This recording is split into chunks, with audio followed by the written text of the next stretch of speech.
So in order to swap out your brakes, you're gonna need... So step one, jack up the car. Don't forget to pull the handbrake. So once successfully jacked up, step two, some beer.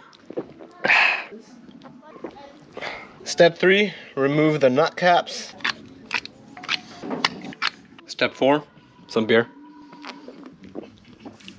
Step four, remove your wheel.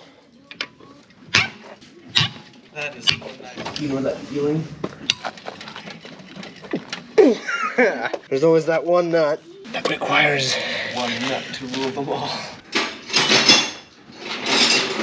You know that feeling when you think you just like tore off a nut? We'll go grab that beer. Bring me one too. If you can't open it by yourself, get some leverage. And for that one nut, you're gonna need the special bolt. There you go.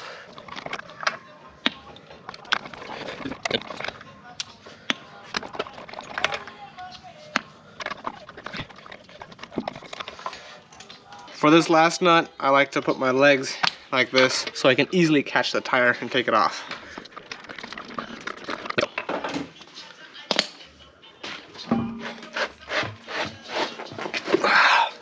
After taking that off, the tire provides a beautiful seat for the rest of the procedure. Next up, take a screwdriver and pull this pin out like such.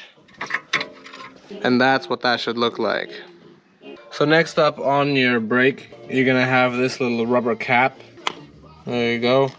Just pull that off. On the bottom, there's gonna be one again.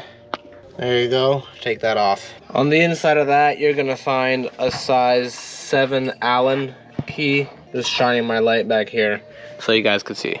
And then just loosen that. And the bottom as well. After loosening those two bolts, you should be able to just pull the brake caliper off. And if not, it's because you have a little rust fringe here. So just take a screwdriver. That should help you pry things off, like such.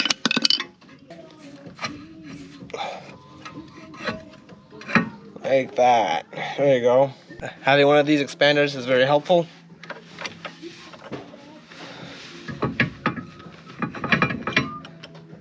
Okay. It'll allow you to hang your brakes like this so that it's not hanging off the brake lines. So like that. When you're done with that, some beer. And some more. So whilst working on a car, it doesn't matter what it is, never forget to hydrate.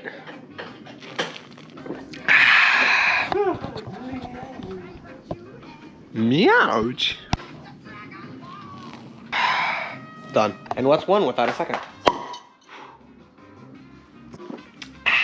Don't forget to clean out this.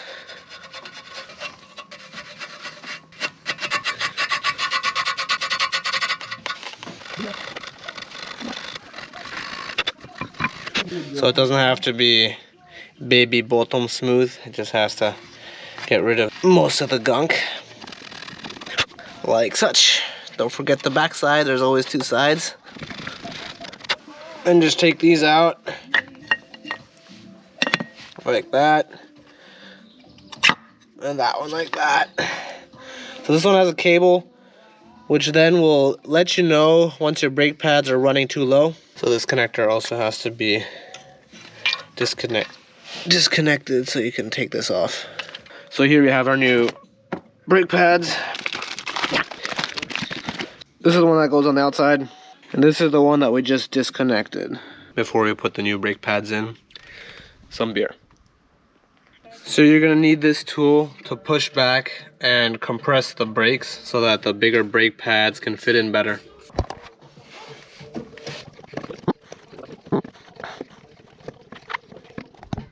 Just be sure to use an old brake pad, otherwise you will ruin your new brake pads.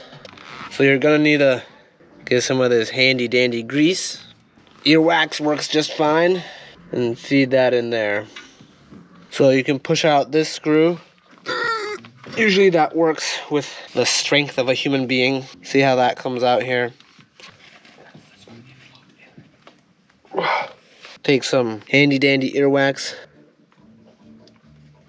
You want to get that and put that in there. Do that for both screws. Oh, so now it's time to put in the new brakes. Just make sure that these clips go in there. So after that, some beer. Just insert that last brake pad, and then gently feed this back onto your brake disc. Slide it on like that, and it should sit pretty tight. It should be on with its hooks on both sides. Okay, once you got the caliper in place, some more beer. So make sure these screws line up, and then you just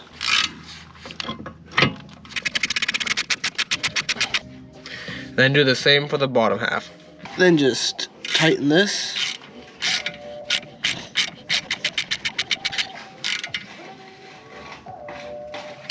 Put that one in like that. Should be fine. Once that's in, sip of beer. Once you're done with that, you can put these back in. They should slide in very easily.